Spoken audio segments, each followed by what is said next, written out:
So you talked about some of the hands-on places that you can go to and things like that, and the money that you've made throughout being a GRC analyst. Yeah. At like right where are you at right now? Right now, I'm at about like 150. 150. Yeah. Okay. So in how many years you been out of the military? Only like 5, 6. Five or 6 years. Yeah. So you made it from your military role to what were you making? You said $18 an hour. Yeah, right about, yeah. Yeah, 18 to 150 in just like Yes. 5 or 6 years. Mhm. Man, that's crazy.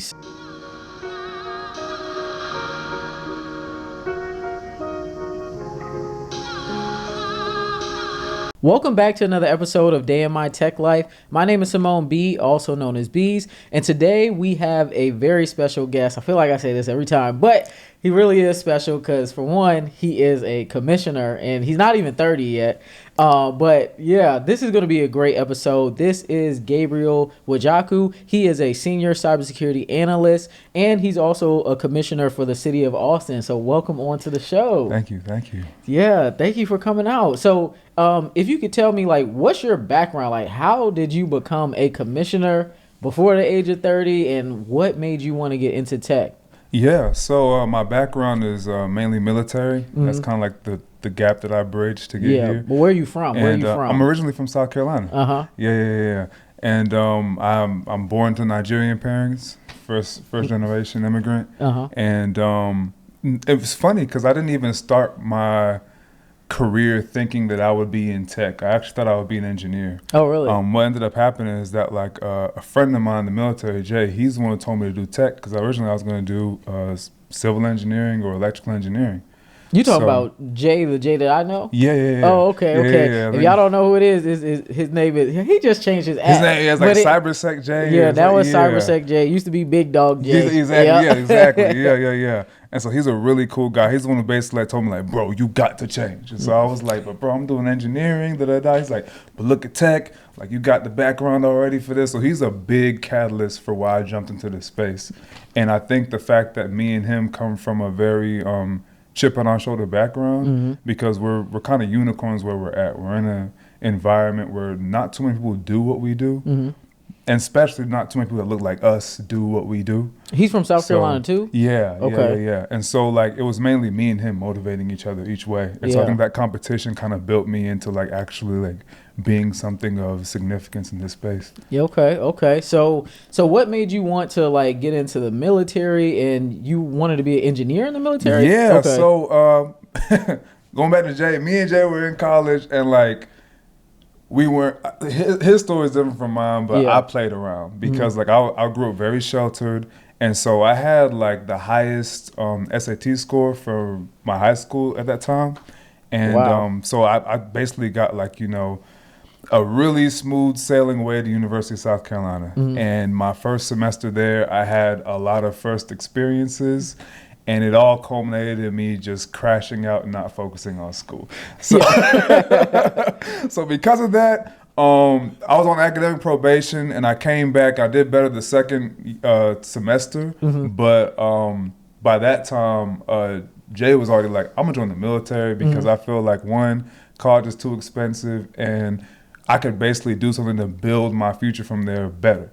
At the time, I was actually concerned because I was like, nah, I think I want to stay in school or whatever. But then he convinced me. Oh, yeah. So I was like, you know what? Yeah, you're right, because these loans is loaning. And so I was like, I might as well go ahead and do something that makes me some money while I learn. And so that's why I joined the military. Okay, so when you joined the military, how old were you and what branch did you end up going into? I think at the time I was like 19, 20. And I ended up, so I had a high ASVAB score. So my recruiter was actually from the Air Force. I was supposed to join the Air Force.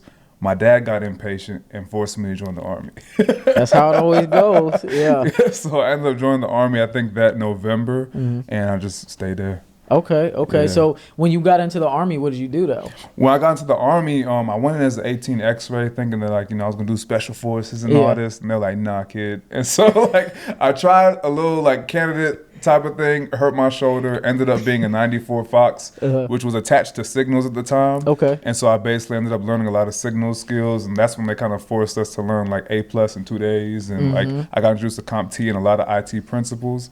And I was like, I liked IT, but I hated the rush factor of the certifications at the time, because A+ was different back then. It was one test. It was like on a whole bunch of networking things that like I had never heard or experienced before, and I was rushing to get all these concepts that I didn't really quite get. Like I learned the OSI model, but I couldn't really show you what it looked like tangibly. So I was just like, I don't know. And so like I got out of AIT, and that's when I started seeing the more practical side of things, like how people were network technicians, and they were saying like it has like civilian transferable skills. And that was on my mind, because I was like, I'm only going to do one contract and probably go back to school, but in the meantime, I want to get a civilian transferable skill. So that way, like, you know, as I'm going to school, I can have money this time, and I just have to rely on like just Sally Mae paying for everything.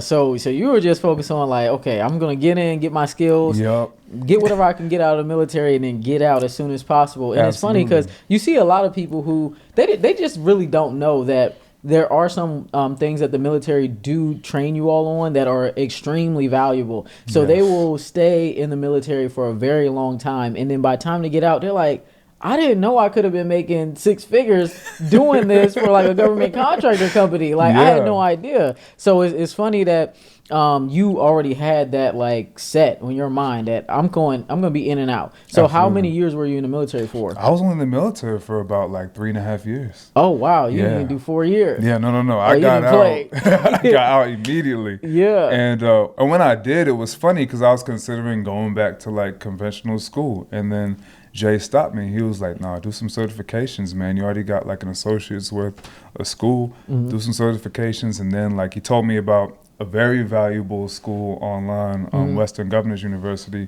where it's basically like if many people are familiar with clepping out of exams, it's an institution based off the CLEP principle, where like you could go take whatever course, and they'll normally have like either their own proprietary exam or a certification equivalent that gives you that course's like worth of credit. And so for me, that was amazing, because that's how I learn. Like I'm a test taker. I hate having to do like trivial homework things. But I'm like, just give me the concept, let me learn. So that's basically like I thank WGU a lot immensely for helping me grow in academia, because I was about to give it up and just focus on just getting certifications and just going straight to like the workforce. But that helped me a lot in that time, and that's what actually made me think about pursuing tech entirely instead of doing anything with engineering. Oh, okay. Yeah, I mean, I've been talking about WGU since like 2012.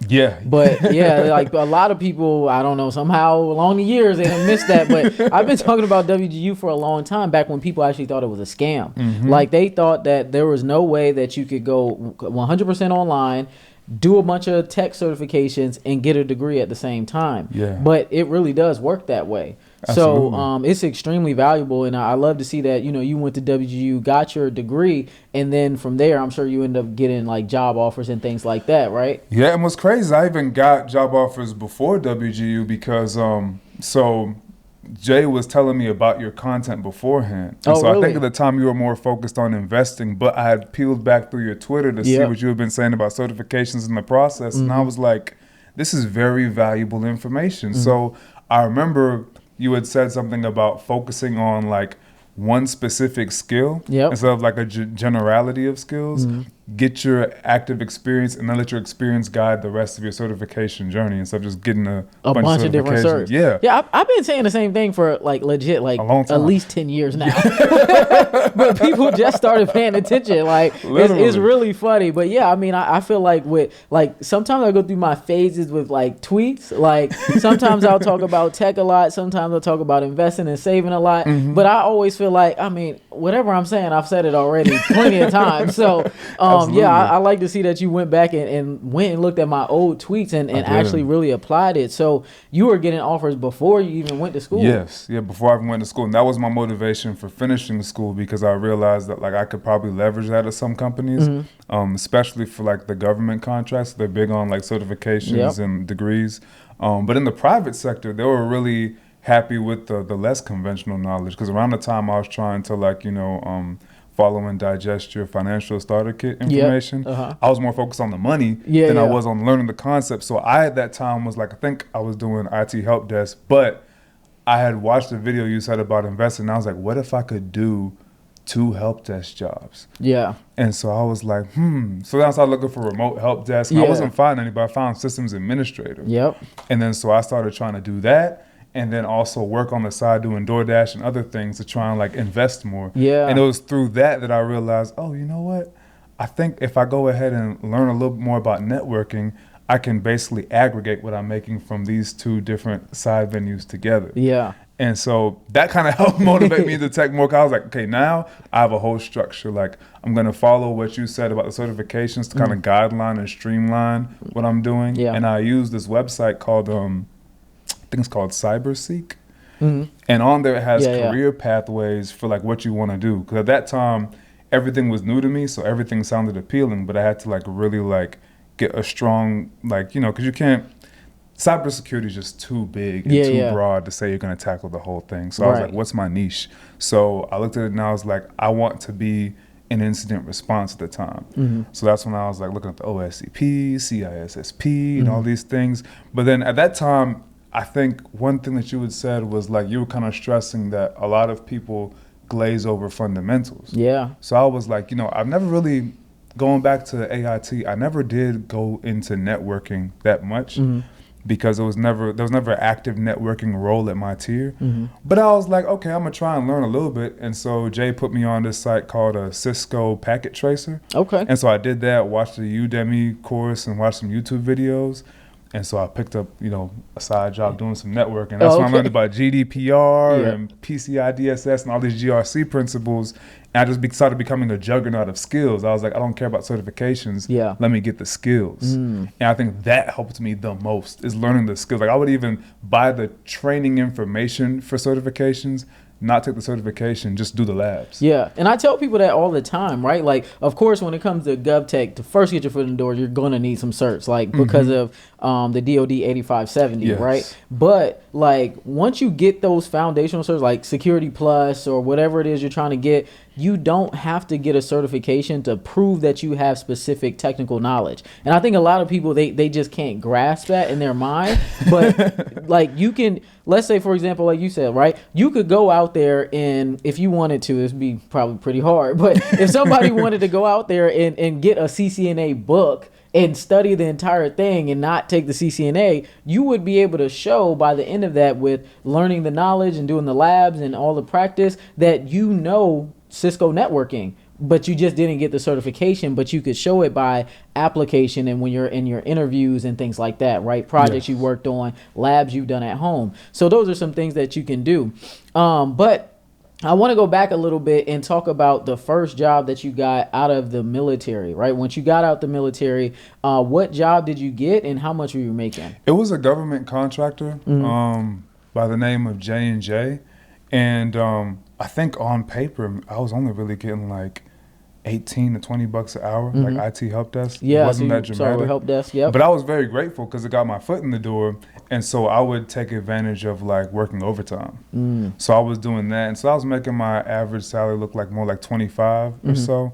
And then one thing I did too, just because I was so like new to everything, was like I shadowed a lot. Yeah. Because outside of like doing rebuilds and then just doing like, you know, little itty bitty like, you know, Active Directory, like OU swaps, like I was trying to figure out what the cloud administrators and everyone at my job was trying to do. Yeah. And then I would just go map that straight back to LinkedIn. I'd be like, okay, off of what these guys are doing, what's the most common task that they're doing that LinkedIn's asking for? And let me get some free training from these guys on it.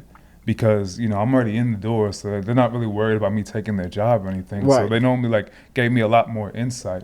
Like, that's when I learned the value of really trying to understand like problems instead of skills. Yeah. I remember at the time I was trying to learn Linux, and I just learned Linux because I just saw it like on a job repo. So I was like, okay, like what is Linux? I was watching a bunch of YouTube high level videos, but I couldn't really tell you like the common application of it. What I started realizing though was like, if you look at it instead of like, okay, like what is this job asking for literally and find the definition. If you look at common Linux-based problems for Linux administrators, Yeah. you get in the door way better because in your interview you can describe your problem-solving skills, which makes you unique because you got to think everybody in there is going to say the same topical things you say. Right. So you'll be very vanilla. You won't be bad, but you won't stand out. And me doing so many interviews at the time, I was just like, yeah, like I'm getting the interviews, but I'm not closing. Yeah. Like, you know, because I didn't have that in-depth, like, oh, this is the problem I you know, solved. And I think that was like the last, like, little recipe to success was like, okay, if I find unique problems and look at how people solve them and replicate it, yeah, I'm golden. And so that's what I would do. No, that's really smart. That's really smart. A lot of people, especially when they're starting out, they don't think about that. And I don't think I've heard anybody say that before, like to go out there and look up like what are common problems. So somebody that's new to tech can start to really grasp like, how is this technology actually used in the field? Yes. So, okay. So after you got your first job, where'd you go from there? From there, I went to, it was a merger with two different companies. I can't remember at the time. I think it's like Secure Trust and something else, but they called themselves Viking Cloud. And it was basically like a QSA company. Okay. So that's why I learned about PCI DSS. And just because other people were working on different things, that's when I got more familiar with bigger GRC frameworks like NIST and GDPR and all of that. And so I started seeing that like if I could learn the frameworks on just like a traditional level, be able to explain how they apply to certain things and be able to like map the controls to like whatever systems the business have, it's a very, very lucrative field because it's not really as technical. It's truly more like I'd even put it in the category of legal. Because it's more so about like knowing the rules and then like ensuring that they're implemented through a process. So that's why I tell people who like might have more of a background in law or in medicine trying to transfer, that GRC is a really nice intersection of that because it really builds off of that like meticulous kind of like, you know, audit control, like style of learning that's in those kind of fields. Right. Especially with like healthcare, you have all those HIPAA laws that they have to follow. Like everything in their learning is kind of based off HIPAA and things like that, following all these different standards. And same thing, obviously, for law, right? You got actual law that they have to follow, right? So all these policies that they have to follow. That okay? So once you ended up getting that role, was that your first GRC role? That was. Okay, and how much did they pay you? It was overwhelming. At that time, I think I was getting like 75, 80. Okay. And it wasn't bad because it was also my first fully remote job. Yeah. So this time, like, you know, I'm happier, I'm learning more about the field, but at this time I really wanted to be a security engineer. Yeah. And that's a big leap from where I was at. So I was like, I was looking for system admin jobs. And then, so I found like 2 contracts that I worked in between during that time. And then afterwards, I ended up like reaching out to somebody who was a recruiter. And they told me, like, you know, why don't you try and be a cybersecurity analyst? And so I was like, what do cybersecurity analysts do? Yeah. And so I found a bunch of generic information, but nothing specific. So I ended up just kind of tailoring my training towards, like, SOC analyst. Gotcha. And so I was like, I'm going to be a SOC analyst. And from there, I went on to work at Infineon. And that's where I got, I think, my first real tech experience. Because Infineon's a huge German-based company. They span a lot of IoT fields. They work in the semiconductor industry. And so like through talking and networking with people at that job, I was able to see the full gamut of like where I could go in cybersecurity. And I think that's the first job I'll say was truly like a cybersecurity job. And I loved it. So at that point I was like, okay, the sky's the limit. Yeah. And so like I started like branching out, doing a whole bunch of contracts. And I think at that same time, that's when I was first made aware of the commission that we have here in Austin. So I went to a couple of their events because at that time I was like, I want to do something new. It was my first 6-figure role. So I was like, I want to like, you know, be more involved now that like, you know, I have more money. Because my journey in tech was very, very faith-based. Because at the time, even though like I'm having help, I'm seeing all these things like, I'm dealing with a lot emotionally because I'm living in this state by myself. You know, I think at the time I actually got my first tech job, I had broken up with my girl. So I was like in that emotional raw place. And so I just remember praying to God, because I was like, God, I'm going to try and do something I never did. And I'm not an optimist, so I feel like it's not going to work, but I have to make something happen anyway. Right. So it was a whole lot of like crying behind the scenes, just doing stuff, just doing it just because. Right. So like I was like, if this doesn't work, please don't make me lose the spirit to keep going, because I just have to make a way for myself. And God's been with me ever since. And so that's why like my journey is like a little more unconventional than most, because I do a lot of moves off of faith. Yeah. So when I was at Infineon, I'd already prayed to God that like due to like the role and opportunity he was giving me, that I wanted to give back. So, but at the same time, I didn't feel like just tithing more to the church. It didn't really like feel exciting to me. So I was like, I want to actually actively do something. So that's when I started like looking online at City of Austin, like how could I get involved? Okay. I saw their boards and commissions page. So I went to the one that said something about technology, sat in with them, spoke to the chair, Nehemiah Pitts, great dude. And he was like telling me, he's like, as a young black man, I feel like you'd be the perfect person to be a part of this commission. Like if you're interested, And so that sparked my interest. It was Tom and Jerry thing to try and get on the board, because I had no idea how to do it. So I was reaching out to all different types of people in the wrong and right departments. And then finally I was able to contact someone who was appropriate, because I just reached out to Chairman again. I was like, Chairman, can you give me a lift? And so he found somebody that was able to appoint me to the board. Wow. I've been there ever since. That's amazing. That's amazing. So I kind of want to talk about like what do you do as a commissioner, and then we'll talk about what you do on your day-to-day. Yeah. So as a commissioner, you're basically a liaison for the efforts of that board. So ours is like telecommunications and technology. So all the topics regarding that for the city of Austin, we broker a conversation with. And it's mainly the president of the board who makes the executive decisions. So that'll be Nehemiah Pitts. But then him, along with us, would be stakeholders in the discussion.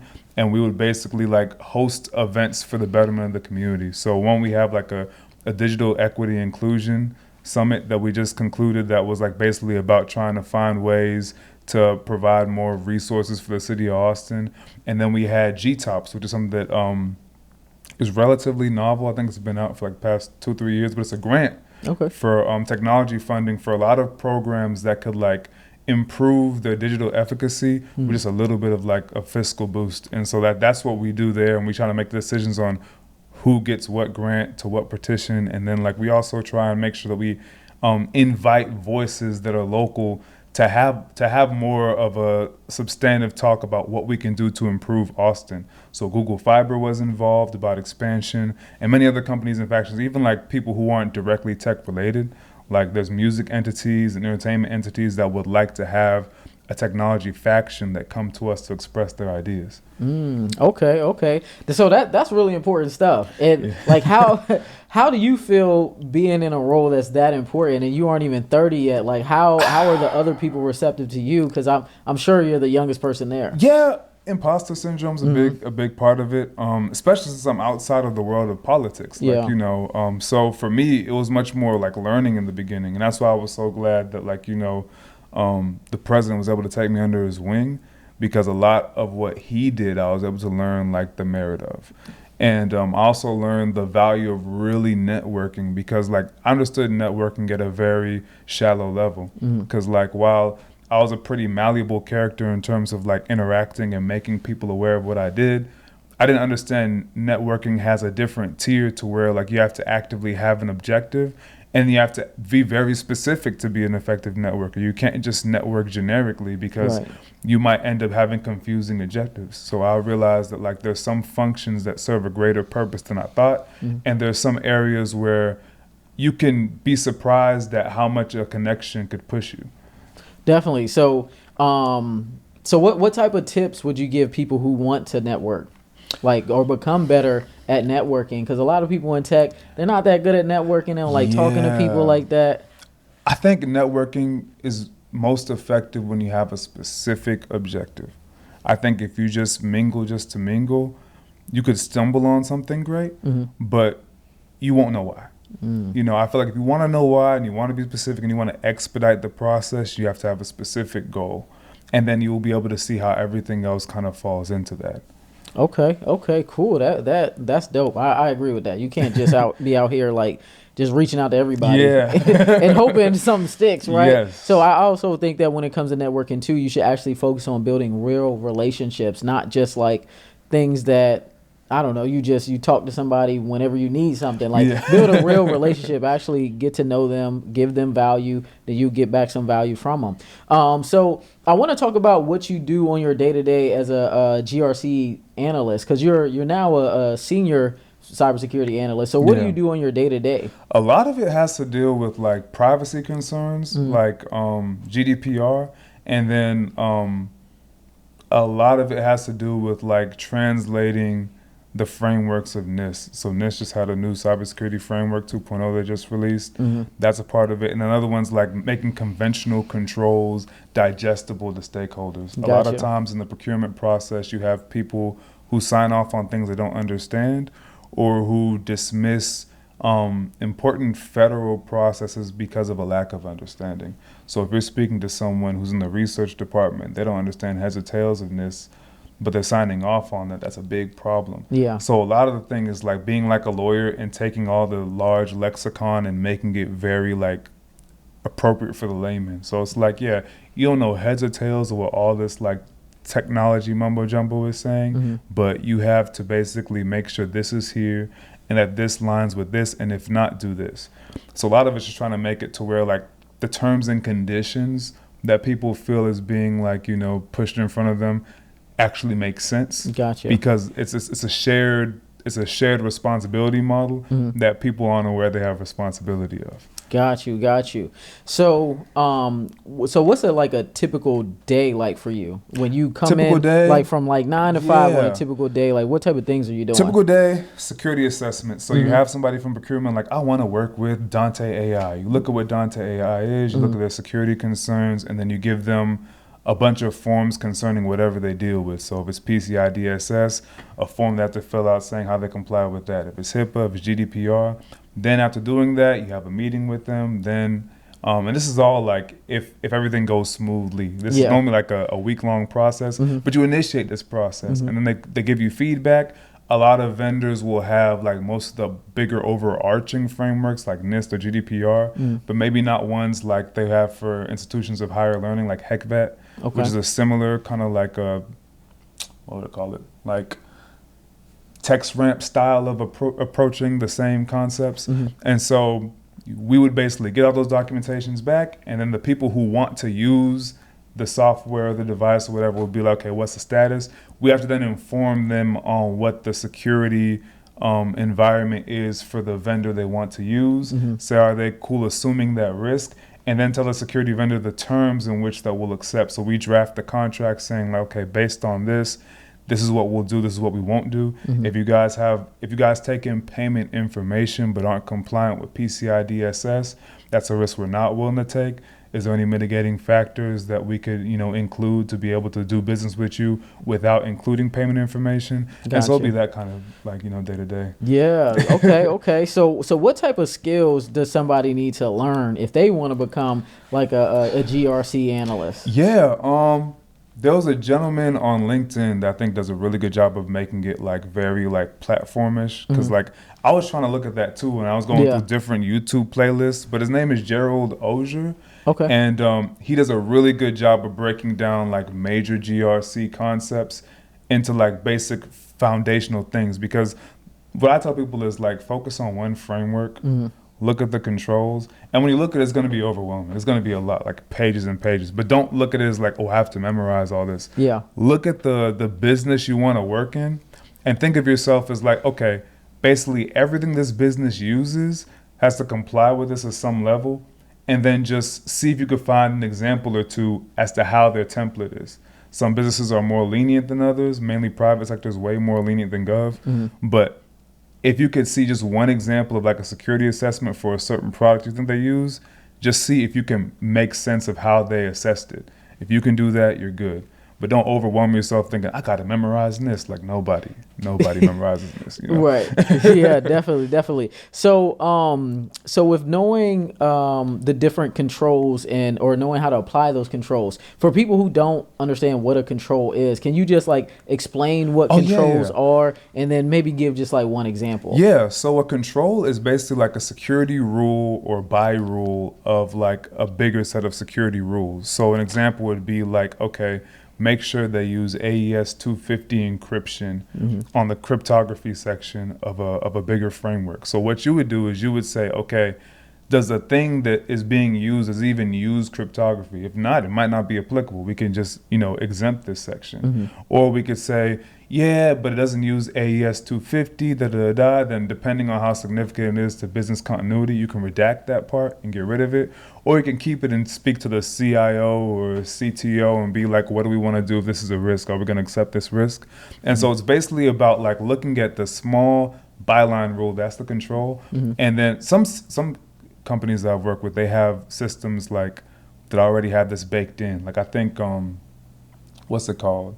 The STIGs. There's something called a STIG. STIGs they already have the controls baked in, so you don't have to worry about even trying to IDIze like, okay, this is like one line. You don't have to do all that. Yeah, it's already just there. You don't have to lineate anything. But with other companies that aren't government affiliated, that might have something STIG adjacent, but not quite as like fleshed out. Yeah, you'll be the one having to manually be like, okay, well, this is the control that applies. Yeah. And you might even have to make a policy too. Right. And so that's why, and SANS has some very good policy templates on how to follow for people who don't know. Just type in the applicable session you want to look at, like if it's cryptography or if it's like data in transit, and you could find a lot of like, templates.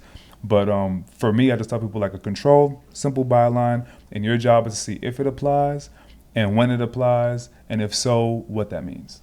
So you talked about some of the hands-on places that you can go to and things like that, and the money that you made throughout being a GRC analyst. Yeah. At like where are you at right now? Right now, I'm at about like 150. 150. Yeah. Okay. So in how many years you been out of the military? Only like 5, 6. 5 or 6 years. Yeah. So you made it from your military role to. What were you making? You said $18 an hour? Yeah, right about it. Yeah, 18 to 150 in just like 5 or 6 years. Man, that's crazy. So, like, what type of challenges did you face while you were trying to, become a GRC analyst, and how did you overcome them? There's so many. So the biggest one is the gates keeping challenge. Yeah, which is basically like, there'll be certain people who will intentionally withhold information from you if they feel you have the aptitude. And one thing that's different from the military environment is that I really wasn't that familiar with it in the military. Yeah. Way more familiar with it in the private sector. Yeah, corporate. So I started learning, because there would be people who would give you busy work and then like keep the actual palpable work for themselves. And it's like the hands-on, tangible things you actually really want to know, they want that. Yeah. And they give you the things that low-key could be automated. So, and a lot of people aren't upset about it. I also said a lot of people aren't bothered by it. So that's probably why they do it by default. But for me, somebody who's trying to learn, it bothered me. Because I was like, I'll be looking at YouTube videos and Reddit threads and seeing people are doing more than just the generic busy work, and I'd be like, okay, so I have to take this in my own hands. Yeah. And so I have to go to like other courses or reach out to other people on LinkedIn or otherwise to get that information.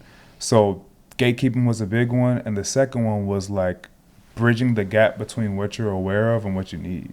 Because there's a whole bunch of roles you could find online that all sound equally appealing, but you have to map yourself from where you're at. So if you're more grounded in the networking space, it would behoove you to keep on building upon the networking foundations that you've built, as opposed to like, oh, I'm gonna go networking, then GRC.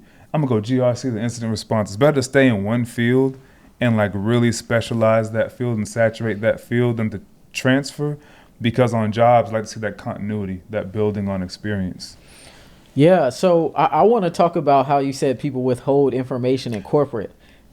Some places that you work at, it's really bad. Like they will withhold, like I'm talking anything, any type of real knowledge, they're gonna withhold it. So like, I'm trying to see if I should talk about this or not.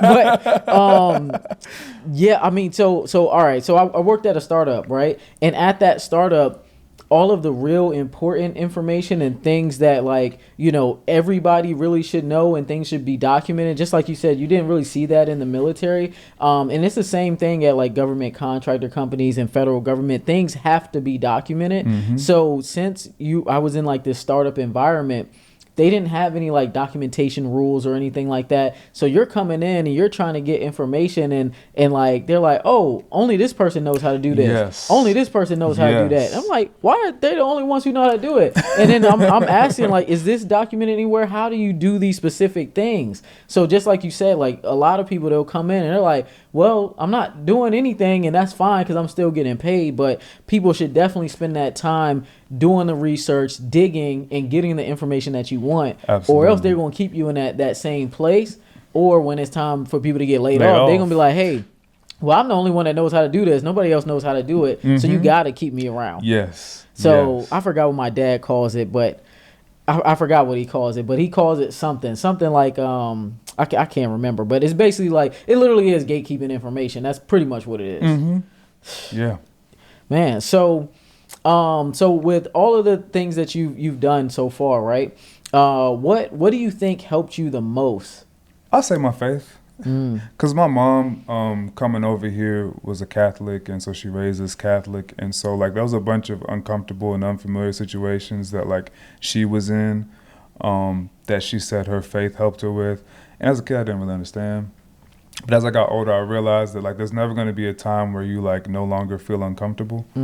And there's some times where it's just necessary to move regardless of whether you know where you're moving to. And I'm never someone who enjoys feeling uncertain. And I wasn't someone who always prayed. So a lot of times I just try and find my own way or listen to somebody who I thought was reliable and then be wrong. And then in feeling hurt about it, I would default to praying. And then things would start working out. And so I started realizing that before the work, before the system, before the plan, the things that make people successful are the way they handle their emotions, period. Because you can give anybody anything. You can give them more money. You can give them more resources. But those things will only be what they feel them to be. If you don't feel right, you can literally gain the whole world and lose yourself. And so for me, I think I had to keep myself grounded because I was at a point where I was working for work's sake just to keep myself busy, and I wasn't feeling that good. And there was a bunch of things I was uncertain about but really wanted, and I felt like quitting like so many times. And but I couldn't because I live here by myself. I got bills to pay. Yeah. So it was my faith. I would just pray, and then I would just keep on going with that weird, uncomfortable feeling, and then just one thing would go really, really right, and then it put me in a whole different echelon. And so I realized that like it's me being able to handle those uncomfortable moments the same way because of my faith that allows me to grow, because it's the same thing that everybody else feels. They just stop at. Right. You know? Yeah, no, definitely. Like you just have to keep going, right? You have to keep going and you have to believe, because Absolutely. if you don't believe you can do it, it's not going to happen. Like it's not going to happen. And I talk about this all the time. It's a mindset thing, right? So for you and for everybody, like you can see people telling you like, hey, if you just do this, it's going to work. But until it actually happens for you, you don't truly believe it. So you do have to operate on faith. So what type of opportunities has tech created for you so far, like for yourself and your family? An abundance of opportunities. Because the crazy thing is that like when I started this, I had no supporters. Like I would say me and my boy Jay's relationship is so tight because he was the only person who could identify with how I was feeling.